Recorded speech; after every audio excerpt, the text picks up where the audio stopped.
Hey guys, it's Marta. I'm sowing my first flower seeds today. I will be sowing sweet peas.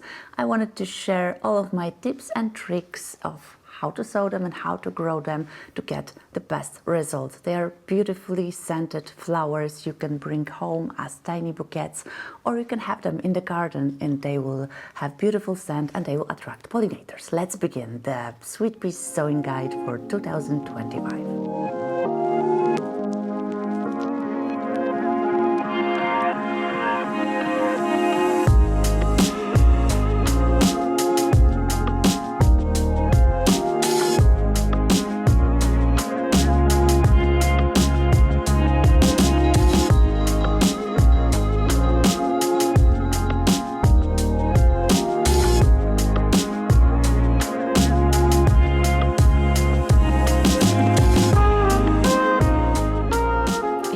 Grown sweet peas, you would probably want to know, why do I want to have them? Sweet peas have a very special place in my heart. They are this beautiful memory when I was a little girl in my grandparents' garden, and I was playing in the garden, and I loved playing with flowers all my childhood. But this scent of sweet peas is the thing that reminds me of those happy moments. And when I started growing flowers in my garden, sweet peas were the ones I reached for because of those memories. They are very easy to grow if you know the principal rules and you do not make those little mistakes that I will tell you today about. But I just wanted to show you this vision that you can have. It's June, you're going to your garden, it's very warm, and the scent just reaches your nostrils, and it's so exhilarating. It's so sweet and tender. It reminds you of summer. You see all of those pollinators and those bees also being so happy in your garden and reaching for those flowers. You will leave some for them, but you will get some as this tiny little bouquet, and you will put it in a small vase and you will put it next to your bed, and you will see all of those processes that you put those seeds in the ground and then they grew and then they gave you flowers, and you will be just woken up with this beautiful scent reminding you of what your hands made and what are the results. I really hope you like this vision, and now we'll get into the maybe not such beautiful things, but we'll get to how to do it to achieve this beautiful dream. So we have the dream, now we need to get into the part with the soil and how to sow your seeds. But let's talk about varieties. When you're choosing sweet peas varieties, it's always great to reach for some that have beautiful scent. I absolutely love one of the oldest varieties that's called Matucana. It is maybe not, the flowers are not that showy, they are not such frilly ones as some of the Spencers, but the scent is incredibly strong. So it's very good to reach for that type of sweet peas. There are hundreds of them. I absolutely love Charlie's Angel. It's one of my favorite. Our Harry, these are the blue, and I really love them. I will give you the whole, maybe all of those varieties that I love in the description of this video. You can try different ones, and I think it's good to find the one that speaks to you. Sometimes I love having those pastels, so I'll have some white ones, some pink ones, some blue ones, which are my favorite. But there are also types that are orange, that are burgundy, or that are almost black. I really love having all of those mixed, but I always like to know which variety is growing in which pot, so I can have a nice display on my wall. So how do seeds of sweet peas look like? They are somewhere, the color is somewhere between brown and gray. They are definitely smaller than the classic peas. I don't know if you can see them. The classic peas seeds. They are smaller and the color is different. The difference also between the edible peas and sweet peas is that you can, of course, eat edible peas, but the sweet peas will definitely be toxic to you. So if you're growing them for the first time, or if you're growing with children, always grow your edible peas in a different part of the garden. The seed pods look different, and if you've grown them, you know that those of sweet peas will be definitely smaller, more shrinked. But it's always on the safe side to grow them in a separate space, or to have definitely good communication about the fact that those are not edible. If you're looking for tips about seeds of sweet peas, you will find some information that it's good to pre-soak them before sowing. Is that true in my experience? So I've tried pre-soaking them, I tried doing something with the coating of the seed, and I did not see that much of a difference. I've tried them for a few years, and then I was just sowing them directly into the pots, and the difference maybe was 1-2 days, and I don't see why I should be doing that. If you have a lot of varieties, when you pre-soak them, you need to put the label to remember you're using more water. It's like you're using a lot of your time. So I've decided it's not worth it, and I just put them dry in the soil, and it's fine. So I wouldn't do it, but you can. Okay, before we are sowing your seeds, I wanted to talk about something really important. If you want to focus on a part of a video, this is the part to focus on. The pots for your sweet peas. They need to be tall. And by tall, I mean at least like 10 centimeters, even 12 centimeters tall. It's very important because they will grow strong roots, and their roots grow in this direction. They don't go like this, they go straight down. And the longer they are, the better the root system will be. And the better the root system, they will get more nutrients, they will be stronger, they will withstand all of those problems that might happen to them. And if a plant has a strong root system and can take up all the nutrients, you know what happens? They get a lot of flowers, and this is what we want. So you definitely want to go with big pots. I get on my channel, my Polish channel, I always get like hundreds of messages, and I always say this is the important part. Remember to give them tall pots. And people are like, I did everything you said, and they are sending me those sweet peas in this kind of pots. And those plants are struggling, of course they are. So if you want something really important from this video, yes, tall plants.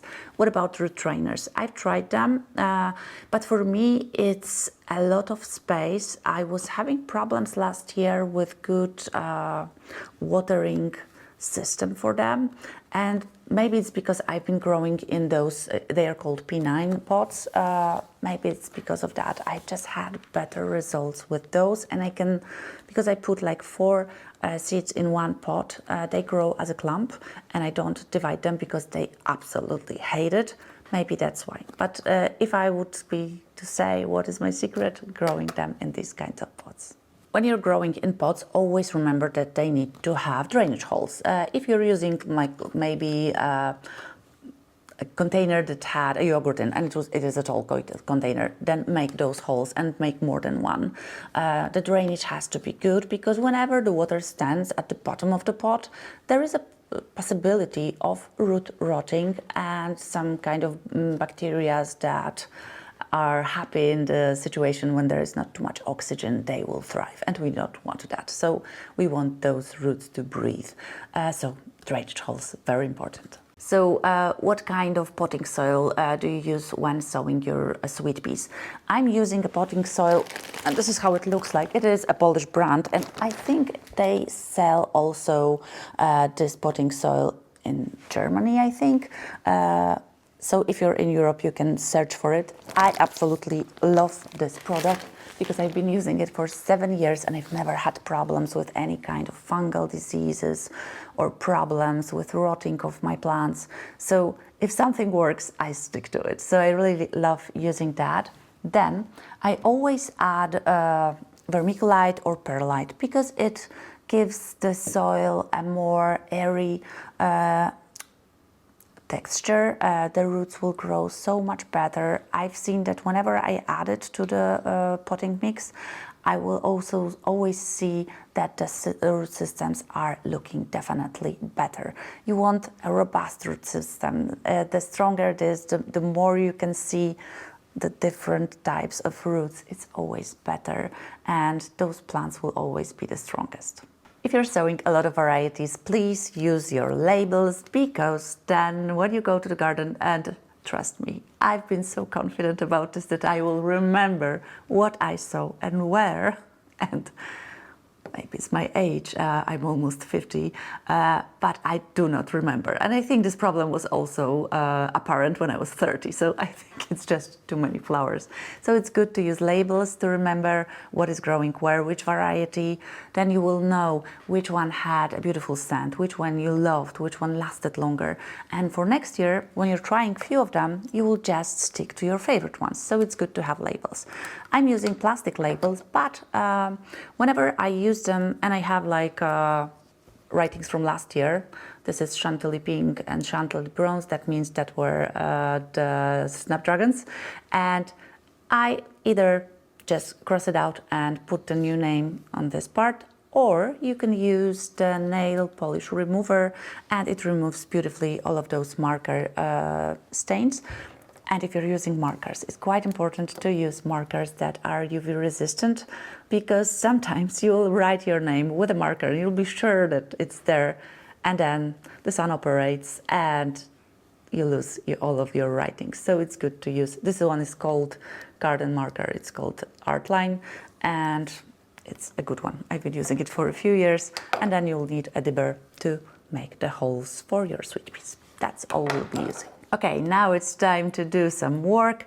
First of all, let's write our labels. Let's write all of the varieties. Let's prepare the seeds.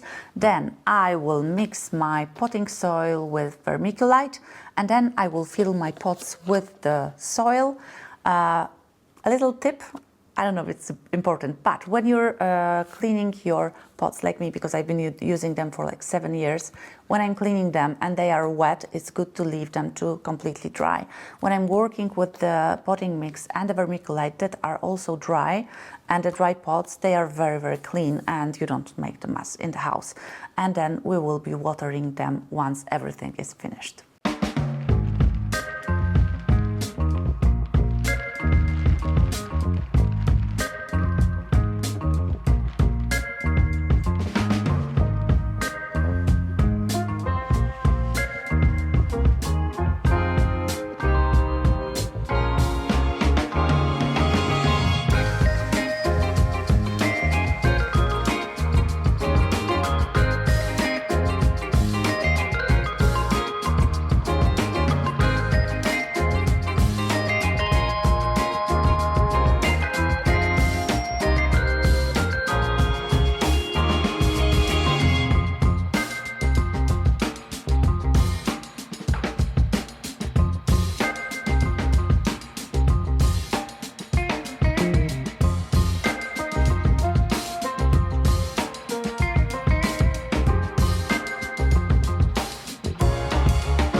So all of my pots have been filled with potting soil mixed with vermiculite, and I pressed gently to get rid of any air pockets. Air pockets are bad for the roots of the plants because they will be dangling in the middle of nowhere and they need contact with the soil.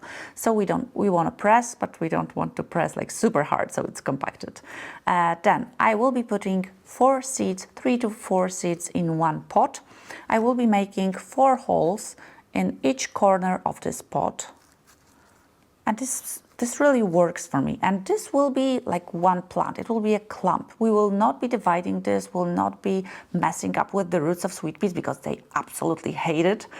These are the plants you don't want to mess with their roots. When we put the seeds like this and they will grow the roots, we will just plant this pot, we'll take it out of the soil and the roots and the plant of the pot when we are putting them in the garden, and we'll be just putting it like it was one plant. But there will be 4 seeds that will germinate. And the depth of this hole is, I would say, 1.5 centimeters for those in metric system, and 3/4 of an inch for those in the imperial system, as Michael said, so our American friends. So this is how we do it. And then I will be taking the seeds and putting them in those holes. We are having a fight what the British gardeners use. I said they use centimeters because I follow a lot of British gardeners and they always use centimeters. So let me know if you're in the UK, because he says it's imperial. They also use inches. No, he's wrong. Okay, first we are planting Flora Norton, beautiful variety, blue one. I really love it. So I will be taking four of my seeds and I will just put them in there. One in each hole. Then, using my dibber, which I lost, oh no, it's there, I'm just pushing the soil slightly over those seeds. And I will be doing that with the remaining pots.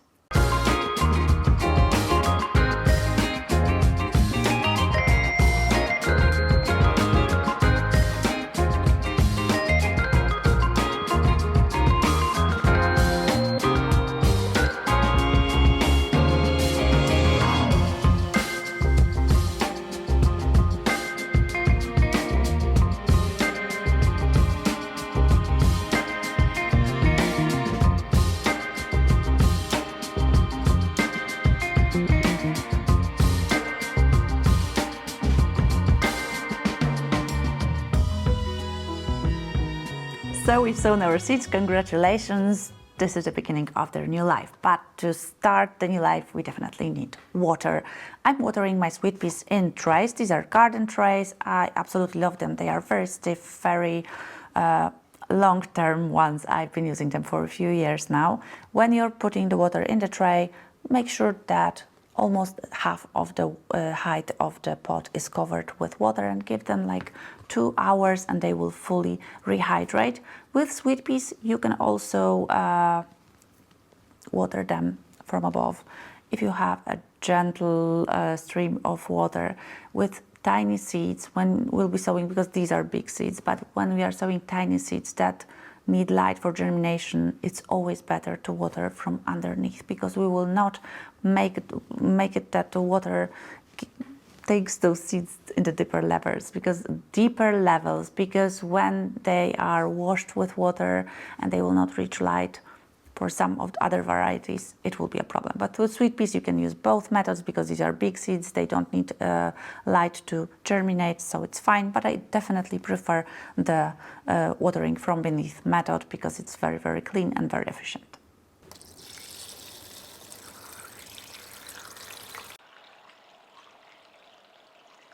So the water is in the tray, they are taking up the water, and the water will wake those seeds up. This is a beautiful mechanism of nature and I love watching it.